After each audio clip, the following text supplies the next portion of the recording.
सन्नाटा। रात के ठीक 12 बजे, जब पूरा गांव सो चुका था और चांद की रोशनी धुंध में छिप चुकी थी, तभी शंख की एक तेज और रहस्यमयी आवाज पूरे वातावरण में गूंज उठी। क्या आपने कभी सोचा है कि शंख के बजने की असली वजह क्या है? क्या ये सिर्फ धार्मिक अनुष्ठान का हिस्सा है, या इसके पीछे छिपा है कोई भयानक, सदियों पुराना रहस्य?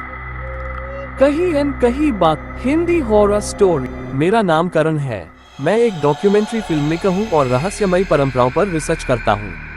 इस बार मैं पहुंचा एक ऐसे गांव में जहां एक हवेली है, शंख वाली हवेली कहते हैं। वहां हर रात 12 बजे शंख अपने आप बजता है। किसी ने इसे हाथ तक नहीं लगाया, पर आवाज आती है और फिर कोई नहीं जानता कि वहां क्या होता है। मैंने कैमरा उठाया और निकल पड़ा उस हवेली की ओर। रास्ते में लोगों ने मुझे रोका। मत जा बेटा, वो हवेली शापित है। जो भी गया वापस नहीं आया।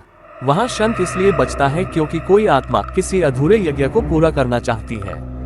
क्या ये सब बस अंधविश्वास है, या फिर वाकई कुछ है जो हमें नहीं दिखता?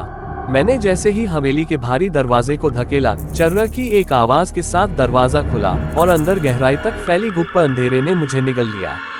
कैमरे की लाइट ऑन की और मैं अंदर गया। दीवारों पर पुराने यज्ञ की आकृतियां थीं, बीच में एक टूटा हुआ शंख और उसके पास जली हुई राख, और वो राख मानो अभी तक गर्म थी।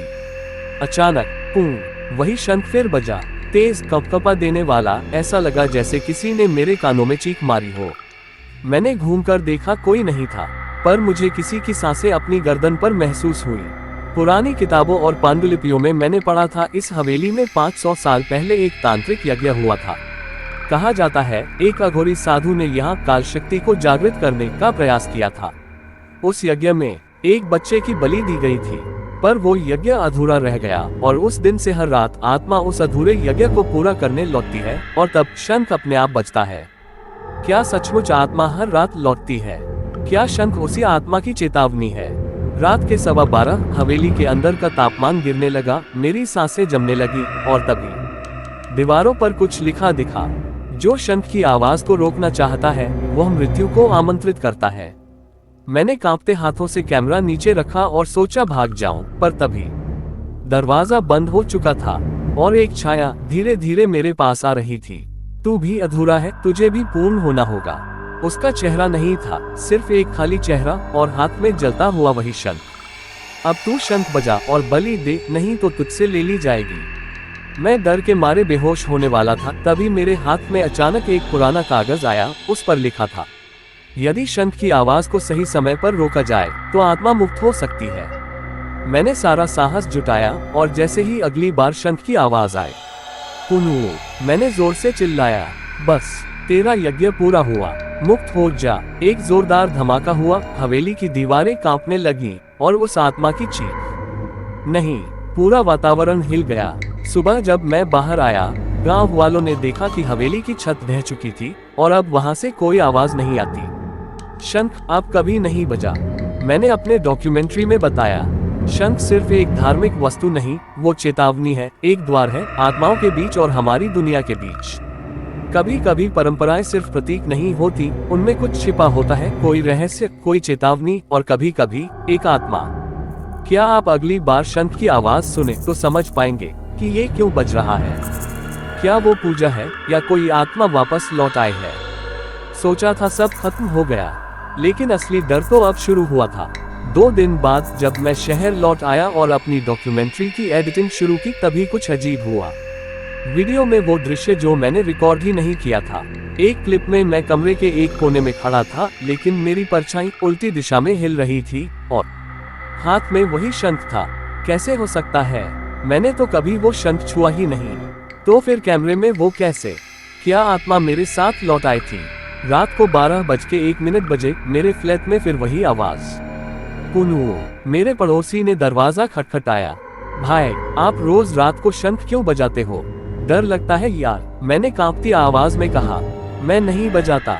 अब शंख मेरे सपनों में आने लगा और एक चेहरा जला हुआ, राख में सना हुआ, बस कहता, तू यज्ञ का हिस्सा बन चुका है। मैंने फिर रिसर्च की और पता चला कि वो अघोरी जिसने हवेली में यज्ञ शुरू किया था, वो कभी मरा ही नहीं था। उसकी आत्मा अब हर उस इंसान के शरीर में घुस जाती है जो शंख को छू लेता है या उसकी आवाज को अपने दिल में महसूस कर लेता है। और मैंने वो शंख सुन भी लिया था और महसूस भी किया था।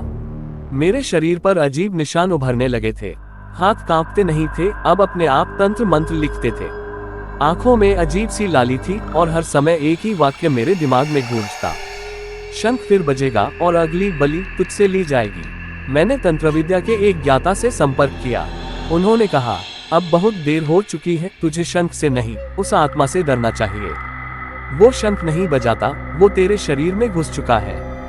मैंने फैसला किया, या तो मैं इसे रोकूंगा या मर जाऊंगा। मैं गया एक सुनसान घाट पर, वही शंख साथ लेकर। आग जलाकर मैंने आखिरी बार वो मंत्र पढ़े जो कभी तांत्रिक ने अधूरे छोड़े थे। शंख उठाया, पुनः जैसे ही शंख की आवाज गूंजी, आग आसमान तक भड़क उठी और उसमें से वही आत्मा निकली। मैं अधूरा नहीं रहूंगा, तुझ में प्रवेश कर चुका हूँ, अब तू ही मैं है। मैंने चीखते हुए खुद को आग में झोंक दिया। शंख मेरे हाथ से गिरा और फिर सब शांत हो गया। हवेली अब खंडहर बन चुकी थी, पर गांव वाले कहते हैं हर पूर्णिमा की रात कोई अनजान व्यक्ति गांव के पास नदी किनारे आता है और शंख बजाता है। शंख की आवाज कभी हल्के में मत लेना, ये सिर्फ पूजा नहीं है, ये दरवाजा है एक अधूरी आत्मा के लौटने का। और अगली बार शायद वो तुम्हें चुने। जिस रात मैंने खुद को आग में झोंका था, उस रात कुछ सचमुच खत्म हुआ था, लेकिन कुछ शुरू भी हो गया। मैं नहीं मरा, कम से कम मेरा शरीर नहीं। गांव से 300 किलोमीटर दूर एक अस्पताल में एक जलते हुए इंसान को भर्ती किया गया था। होश में आने के बाद वो बस एक बात कहता रहा, शंख अभी बजना बाकी है। डॉक्टरों ने कहा इसका दिमाग जल गया है, पर मैं जानता था मेरा दिमाग नहीं, मेरी आत्मा जल चुकी थी। पर अंदर कोई और था, कोई जो हर रात जागता था और मुझे चलता, बोलता और शंख बजाता था। एक दिन एक रहस्यमयी वृद्ध व्यक्ति मुझसे मिलने आया। उसके पास एक ताम्रपत्र था जिस पर लिखा था, ग्रेटर देन शंख एक जीवन नहीं, 100 आत्माओं का द्वार है। हर बार जब वह बचता है, एक आत्मा लौटती है और हर 108वीं बार वह आत्मा पूर्ण रूप ले लेती है। क्या मैं वही 108वीं बार था? अब मेरे शरीर में हर रात एक नई आत्मा आती थी, कोई पंडित, कोई तांत्रिक, कोई सैनिक, कोई बालक। हर आत्मा जो कभी अधूरी रह गई, वो अब मेरे जरिए पूर्ण होना चाहती थी। हर बार शंख बजता और एक कहानी मेरे अंदर जी उठती। अब मुझे याद आने लगे वो दृश्य जो मेरे जीवन के नहीं थे, पर मैं उन्हें महसूस करता था जैसे किसी और के मरने का दर्द मेरी हड्डियों में जमा हो गया हो।